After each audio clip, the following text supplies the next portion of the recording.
Hello and welcome back to Sakya Trizin in the Jade Empire DLC for Crusader Kings 2. So, we're still kind of surviving over here. We're making some money. We have a lot of troops, relatively, especially as we have this guy on our side as well. So we have about 3,000 troops. We could attack Nepal right now. They have about 3,000 troops. I'm not sure it's going to work out as well as I would hope it would work out. So we might just gain money for a little bit and build up and see how things go. We've also joined a monastery. Anyway, during your wife's recent visit to Nanquin, we had a great time discussing the similarities between our people. I suggest a non-aggression pact. Okay, where are you? You're up here. That's not that bad. I would kind of like an alliance with this guy. I just saw that he had something in his treasury. He has the foot of a famous holy man. I think we agree. So we now have a non-aggression pact with this guy. We can't form an alliance because he actually doesn't like us. I could offer him a concubine, like one of mine. He would say no. Yep, okay, because he doesn't like us. I was hoping that might improve his opinion of us, but it doesn't. We'd send him a gift. We get 30 opinion. Do we want his men that much? Not really. Like, he doesn't have that many men. It's fine, we'll have a non-aggression pact. Visiting the monastery, at which my order has convened this time, I've joined my fellow lay members in dutifully performing all tasks required of us. In the evening, after the day's hard work, the abbot gathers all of the visiting lay members and reveals the monastery's great treasure, a great relic that has been safeguarded here for many generations. We could say, that should be mine, we try and steal it. Or we could say, let us celebrate in glory and paying, or that's nice, I guess. I think we say that's nice, I guess. It gets us monthly karma, which is going to push us a long way towards getting some of these wars that use karma going. And it's also going to give us some liege opinion. So if we do get conquested, we can actually just give up. Well, we can't give up. We can give up and then our liege would like us and then we'll be better in the future. We didn't get content anyway, so what am I talking about? The hectic life of a ruler rarely allows for sufficient time for contemplation. I ask of you to seclude yourself and think about the universe and your place in it. Awareness is the first step to freedom. Sotapana? Okay. Well, we'll accept. We're gonna go seclude ourselves. Is that happening now, or do we have to, Oh, we can do it now. There we go. That's what I want to do. Today, my seclusion begins. I've selected a simple chamber in the castle where I spend most of my time during the coming months. Within those bare walls, I shall do my mantras, read the Buddhavakana, and contemplate my life and actions. In solitude, there is peace. Well, I said I wanted to have a nice, peaceful campaign, so we can keep doing that. I cannot make sense of this passage of the Buddhavakana. The words are archaic and their meaning is deeply hidden by copious layers of symbolism. It would greatly benefit my spiritual development if I discovered the text's essence on my own, although at this point perhaps I would be better off asking my Upadhyaya. We could ask our Upadhyaya, because that's going to be our half-brother. That seems to make sense. Yeah, we'll ask him for help. Being proud is not in accordance with the Noble Eightfold Path, so I decided to ask Upadhyaya Konchong Gayalop for help. This is just awful pronunciation of every single word there, I can tell. He was happily surprised by my request, and together we proceeded to unravel the wording of the passage. With Kongjong's patient guidance, I managed to make sense of it at the end. Okay, the wisdom of the Buddhavakana is infinite and indisputable. So we managed to discover what it means. That's good. My concubine is pregnant, even with the negative 15% fertility, because we have so many positives. My Bikchu always talks about the importance of charity.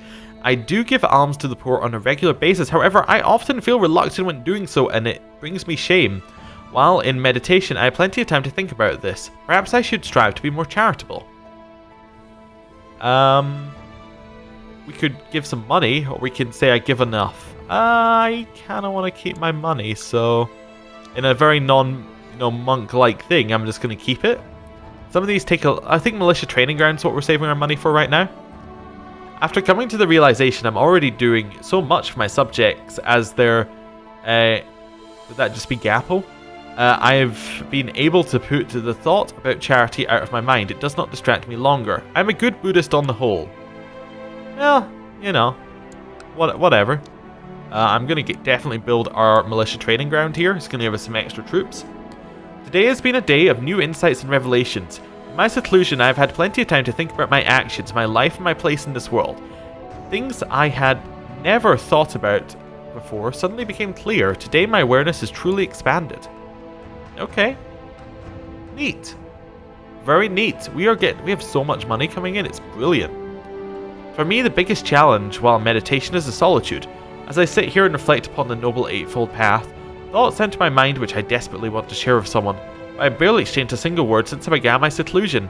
I glance out my window only to see Barry Lotsawa, Jade Dragon, engaged in a lively conversation with some friends. We can go and join them, or we can not. Let's not. Let's not join them. We kept our gregarious trait. This is quite the challenge I've been given. I will not give up so quickly. I returned to my copy of the Buddhist and continued where I left off. During the first few pages, thoughts about jolly friends in the courtyard kept distracting me, but after a while I found peace in my reading. Being alone is not so bad after all. Okay. Fair enough, fair enough. Peace be upon you. We are pleased with your progress. During the time you spent in contemplative seclusion, you have taken a great step on the path of the Noble Eightfold Path. Hereby I declare your mission completed. Oh, fantastic. You honor me. So we get some devotion, which we could spend on something. Let's see what we got. So at first level, we have Dharmic Wisdom. So we are allowed to lose wicked traits and gain pious ones over time. It's not something we can actively do. It just kind of happens. If we had 750 devotion, we could try and rank up. But right now, don't really have anything else to do. We're not in seclusion any longer, though, which is nice. Yeah. I would like to perhaps attack Nepal. We have 2,500. Our kind of tributary has 1,500. That's a close war. It's a really close war if we were to attack Nepal.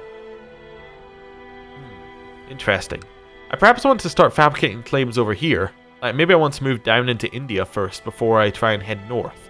Or maybe I want to get away from this part of the land. So let's go fabricate claims over in Chand. See how that goes. Yeah, attacking them is going to not really lead to very much right now. Yeah, I think we stay peaceful for a little bit. We build up and we try and get our claims. We have another daughter. Fantastic. Her focus... I don't know. Why don't we go for etiquette? We'll see how that goes for her. Mang Mo is her name. Okay. How old is her son? He's 3 years old. Okay. I believe now there is a minor title you can give. I did read about it. Court tutor. There we go. So we can set someone to be the default educator for all children at court who don't have an assigned guardian. That's an interesting one. You know what? I'm going to set my half-brother up in that role. I want to see how that goes. Just let him kind of deal with things. There are a few monasteries close by where the lay members of the Sakya Sangha frequently convene. As such, it is expected that I every so often attend these meetings, and I spend a fair amount of time at these monasteries to get in touch with the monastic foundations of the order. Such a period is about to start. I will fulfill my duties as expected. Good. You would like me to seclude myself again? Well, of course. What else would we do? Go on and seclude. Back into that. Okay. You know, we're doing kind of two things. We're visiting the monastery and being kind of in seclusion. So I've now been at the monastery for a few days, surrounded by others who share my passion for Brahma. And yet I still find that I miss having a friend. Sagadagma Narasimharjuna? It's quite an interesting name. It's very long. I myself seem to be getting along quite well, though. Perhaps this could blossom into true friendship if we did something together. I'm sure he would greatly enjoy. Where is this guy? Oh, anyway, he's kind of over there. Interesting. Is he like the head of our order, or is he just a member? He's just a member. You can see all the members here. Yeah. So he's he's high up, but not super high up. I mean, we're a little bit below him, but we're, you know, it's not like well, there aren't that many people in our order. It's basically what I'm saying. So what do we think? Military strategy? Discussing the Buddhist. I think he might like that one because he's zealous. Managing a realm or taking a stroll and enjoying a simple talk? I think he'd like discussing the Buddhist. See how it goes. I'm trying to make sense of this passage. I'm going to ask our brother again to help us out. Is he our brother or our half-brother? Our half-brother. Okay. Well, that worked this time. This guy is no longer our chancellor because he's dead. We have a few more options. We're going to invite both of these guys to court because we can, basically. There we go. We'll invite them both to court. And then we'll select one of them. Though we had a good time, it doesn't seem like Sakadama Narasimhaarjuna was too enamored with the activity I suggested. It's doubtful the seeds of our friendship will grow any further after all. That is too bad. Yeah. This guy accepted our invite first, so he will get to be our new counselor. There we go. And we will get him to go and fabricate claims a little bit further away. Okay. News from China. So, we have another person being a tributary. That is this guy. What does he hold? Gush. Gush is, wait a second. Let me read this. So, yeah, he is a tributary state now of China. So be it. Interesting. So that is a very big tributary state now, right next to us from China. Okay. Yeah, that's a little bit worrying. Yeah. Okay. For a true follower of the Noble Eightfold Path, the importance of saying mantras and studying the Buddhist at least, importance of saying mantras and studying the Buddhist. Wait, that doesn't make sense, does it? The importance of saying mantras and studying the Buddhist, at least my big... I guess it's meant to be, it is important to say mantras and study the Buddhist, at least my bhikkhu says so. Maybe that makes more sense for a different religion, how that's necessarily laid out, I'm not sure. However, while meditation for days on end, I struggle to stay focused. Sometimes I feel that I'm just sitting here doing nothing. If I close my eyes for just a moment, would it not be so bad? No, I'm not going to take a nap. Of course I'm not going to take a nap. During the first hours, every minute felt like an eternity, but then it got easier. My weariness was as good as gone, and a certain passage of the Buddhist grabbed my interest. I kept reading, consumed by the powerful words, and suddenly it was morning. I went to sleep with a smile upon my lips and a renewed sense of purpose. There's a chance to become diligent. Oh, nice. We did not become diligent, but there was a chance. Who are you attacking? You're trying to make this a tributary state? Wait. Oh, he's defending against Pala, who are trying to make it a tributary state, but he didn't call us into the war. Interesting. I wonder why. Wait, does that make sense? Or wait. Raja Sompal. Yeah, so they're trying to make this a tributary state, but I didn't get called into the war? Doesn't make a lot of sense. I mean, I wouldn't want it to be in it, because that's a very strong state, but anyway, doesn't matter. For me, the biggest challenge while meditation is the solitude. Well, we're going to continue staying here with my thoughts. I returned to my copy of the Buddhist, and yeah, it went well. Good. Made some progress. Oh, we can upgrade our holding again, although militia training ground isn't quite done. Barracks would be alright. That's an extra 100 men if we could get there. Training grounds is also fairly good if I remember right. Yeah, get you more retinue reinforcement. We're not quite in the retinue situation yet. Militia training grounds in our other province could also be good. Yeah, that could work. Yeah, get ourselves some more men over there as well. Yeah, I think that works well. Our mission is complete. We gained our 200 devotion. We have built our militia training grounds. We have a weak claim that we can press for one of our courtiers. Okay. Right, a couple of our courtiers. Not ideal, but we could press them. Okay, they're getting destroyed, our tributary. We can't declare a war. We could offer to join their war. That's not really what I want to do. Okay. That's fine. What's our max number of men now? 2,700. So we're getting a little bit better. I'm starting to think that Jura might fancy me. We're going to get in the karma instead of going for the extra lover. I think that's probably better for us right now. I kind of want to attack Nepal. I still kind of want to attack Nepal. We're not quite in a situation where that's a positive thing to do, but it's possible. You were approached by Husan. Is that not our wife? That is.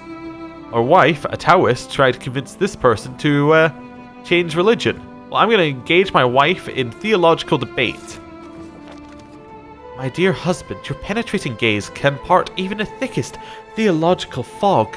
I'm utterly convinced by your learned arguments. Rest assured, I will never stray again. Excellent. She has become a Buddhist. Fantastic. Good. And my concubine is pregnant again. We've had a lot of children with this concubine. Like, a lot. An unreasonable amount of children. Maybe she's cheating on us. Ooh, it's possible. It's very possible. We are continuing to build up wealth. And knew there was a huge bear somewhere in the caves of Manguel, and my half-brother insisted that he came along when my men went hunting for the bear. Well, of course he's going to come with us. The beast was huge, bigger than any bear I had ever seen. I fought him bravely, but only managed to slay him after he wounded several of my men. But I did manage to save my half-brother. So that's good. How is China feeling right now? They're still pretty much the same. They still like tributaries and dislike Muslims. That's their current situation. I guess that maybe they don't change that often. That's possible. What's our chance of getting this claim? 10% yearly.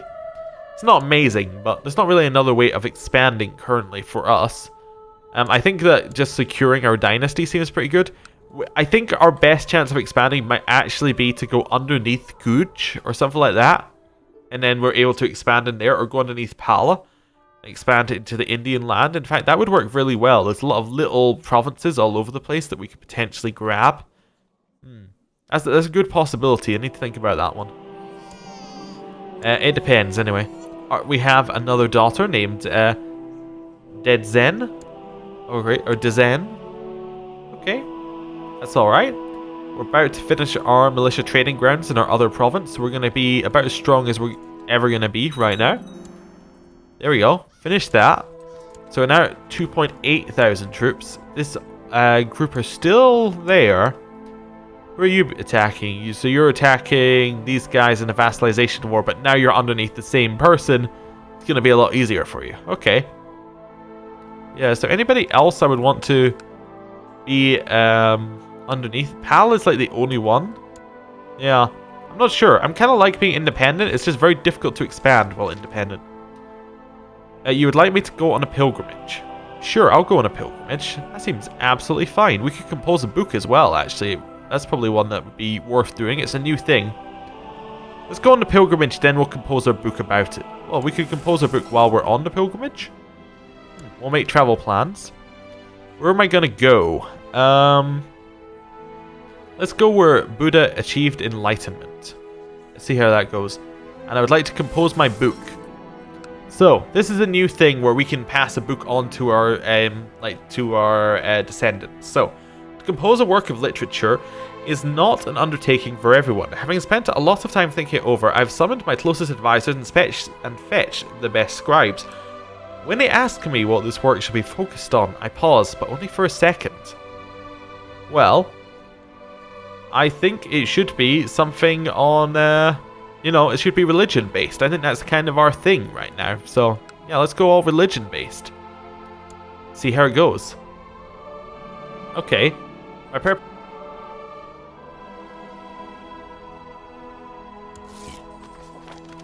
Okay. Half-brother is regent. That's reasonable. In the middle of a small village stands an unusually large pipal tree. The villagers have built a platform of grass and mud around its center. This is clearly a space for spiritual reflection and discussion. So I must stay and learn what these people can teach me, or I have no time to lose. Let's stay and learn what they have to teach me. See how that goes. Bodh Gaya. You have finally arrived at Bodh Gaya, by many considered the seat of Buddhism. It was here that the Buddha once sat under the tree of enlightenment, meditating on the mysteries of the universe. Over the centuries, rulers and influentials, both in India and further away, have contributed to a great number of temples, monasteries, and shrines at this post. To this day, the monks of Bodh Gaya has kept a great Bodhi tree alive here, a huge pipal right next to the diamond throne that a ruler of another age built to commemorate the event. As you approach the blue-tiled walls of the massive Mahabodhi temple, you reflect on how different this site must be from when Buddha himself came here. At that point, he was not unlike yourself, a simple aesthetic seeking enlightenment. I too seek to be enlightened. Okay. Many pilgrims have stories of the experiences from their journeys and the great enlightenment or purification achieved in at the destination. I expected much more than I have found here. The place is certainly full of monks, sadhus, priests, and holy men, but neither circumambulation, meditation, or cleansing has left me with anything but an empty feeling of doubt. What is my purpose here? Well, we've gone on our pilgrimage. I am home at last after a long journey. While it is said that a pilgrimage can rejuvenate the soul and body, I cannot claim it did for me. On the whole, this has been a most disappointing experience. My home is my castle. Our regency ended. We finished our go on a pilgrimage. We could rank up in our society, but I feel for our story, this is the time that we leave. We've become cynical. I think that's fair. We've become cynical. We are no longer a man of God. We have turned from that path. We are going to... I think we have to reset our... no, we don't have to reset our designated regent. Okay. Well, that's good. I think I'm going to end the episode here. Thank you for watching. See you next time. Goodbye.